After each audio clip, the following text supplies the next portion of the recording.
নমস্কাৰ, আপোনালোকে চাবলৈ আৰম্ভ কৰিছে নিউজ নাও আৰু মই অনুপম বৰা। যোৰহাটৰ বৰমুকলিত অগপৰ কাৰ্যনিৰ্বাহক সভা সম্পন্ন। নিউজ নাওৰ এক বিশেষ প্ৰতিবেদন।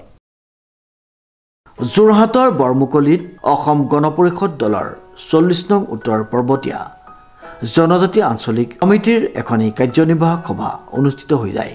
আঞ্চলিক কমিটিৰ সভাপতি দীপেন কুটুমৰ সভাপতিত্বত অনুষ্ঠিত হোৱা সভাত অগপ দলৰ কেন্দ্ৰীয় সমিতিৰ সম্পাদক তথা টিয়ক সমষ্টিৰ তত্ত্বাৱধায়ক তথা আমগুৰি সমষ্টিৰ বিধায়ক প্ৰদীপ হাজৰিকাই অংশগ্ৰহণ কৰি দলৰ সাংগঠনিক বিভিন্ন দিশৰ লগতে আগন্তুক মিচিং স্বায়ত্ত শাসিত পৰিষদৰ নিৰ্বাচন পঞ্চায়তৰ নিৰ্বাচনৰ সম্পৰ্কত বহল ব্যাখ্যা আগবঢ়ায়।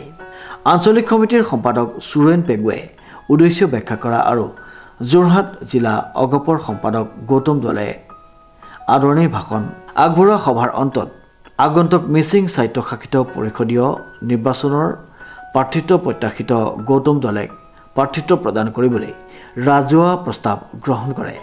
উক্ত সভাত যোৰহাট জিলা অগপৰ সভাপতি সৌৰভপ্ৰাণ বৰা, টিয়ক সমষ্টিৰ উপসভাপতি প্ৰকাশ চন্দ্ৰ বৰা, তথ্য প্ৰযুক্তি সম্পাদক মনোৰঞ্জন গগৈ, গোলাঘাট জিলা অগপৰ তথ্য প্ৰযুক্তি সম্পাদক আনন্দ পেগু, মণ্ডল পৰিষদৰ সম্পাদক নিৰ্মল পেগু, দলৰ বিভিন্ন পদত অধিষ্ঠিত বিদ্যেশ্বৰ কামান, গণেশ দলে, ৰংমন পেগু, দুলাল দলে, অজয় কুলি, সদানন্দ মিচিং, ৰামদেও মিলি, কামদেও মিলি, ৰঞ্জিত পেগু, মনোজ পেগু, কুলাগাম পেগু, শৰৎ পেগু, ৰাজীৱ পেগু, মিহালা পৰিষদৰ বনিতা পেগু, সুপ্ৰিয়া পেগুৰ লগতে ভাতৃ ভগ্নী সংগঠনৰ সদস্যসকল উপস্থিত থাকে।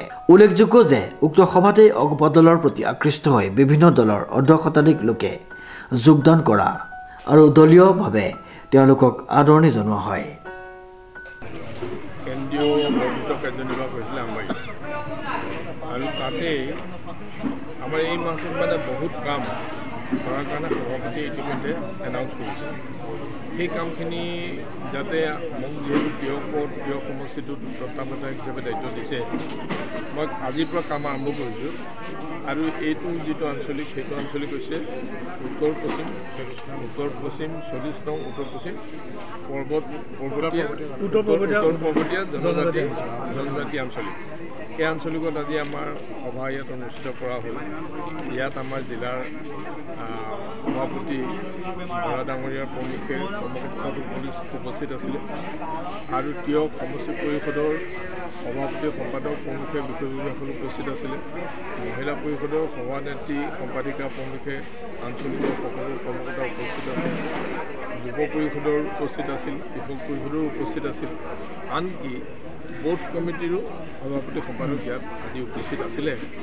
আৰু মই তেখেতসকলক লগ পাই আনন্দিত হ'লোঁ।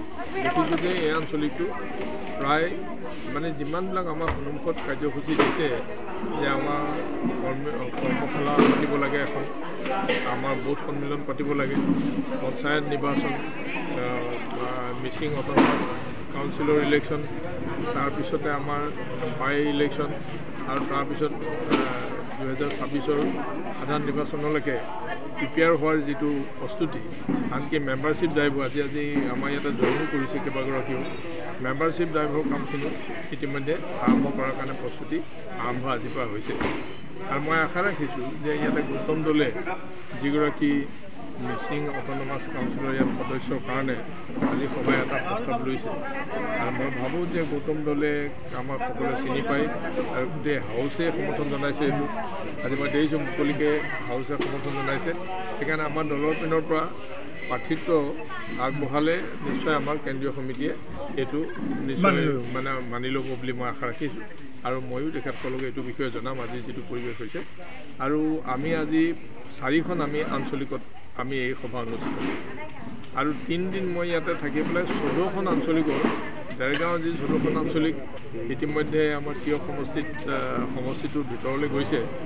ইয়াত আমি এই কামখিনি সম্পূৰ্ণ কৰিবলৈ কাৰণে মই যত্ন কৰিম আৰু নেক্সট আহি পেলাই মই এইখিনি আঞ্চলিকৰ কাম সম্পূৰ্ণ কৰি পেলাই এই আমাৰ কৰ্মশালা আৰু যিটো আমাৰ মানে সন্মিলন এই দুইটা আমি আজি সিদ্ধান্ত কোনদিনাখন আমি কৰিম আৰু মই সভাপতিকো এইটো কৈ থৈ আহিছোঁ যে আমি এমাহৰ ভিতৰত এই কামখিনি কৰিব পাৰিম।